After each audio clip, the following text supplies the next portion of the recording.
अगर आप online shopping करते हैं मेरी तरह and you have a lot of items in your bucket list like me, add one more, tax.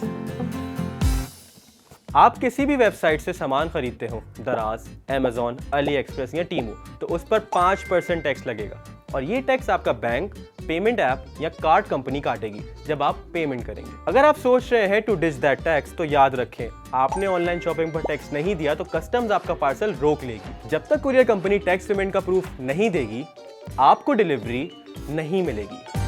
And even cash on delivery पर भी there is no escape. Courier वाले, चाहे वो फूड डिलीवरी हो, राइड हेलिंग हो या कोई e commerce platform हो, they will collect these taxes on everything you order. और सिर्फ सामान नहीं, फॉरेन कंपनीज जो पाकिस्तान में एड्स चलाती हैं इंस्टाग्राम या फेसबुक पे, उनसे भी 5% टैक्स लिया जाएगा। अगर आप डिजिटल पेमेंट्स करते हैं तो ये टैक्स स्लैब याद रख लें।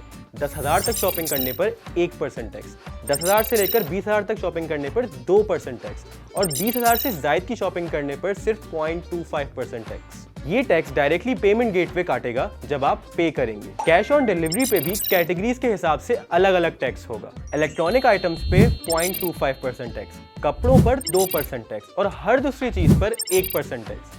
I guess you might have to empty some of the items from the list. And not just buyers. अगर आप online sellers हैं, you need to be registered under Sales Tax Act 1990, or else you are not allowed to sell on any platform. So चाहे आप foreign website से सामान मंगवाएं या Pakistani e store से कपड़े खरीदें या इंस्टा पे ऐड चलवाएं, टैक्स तो लगेगा ही लगेगा।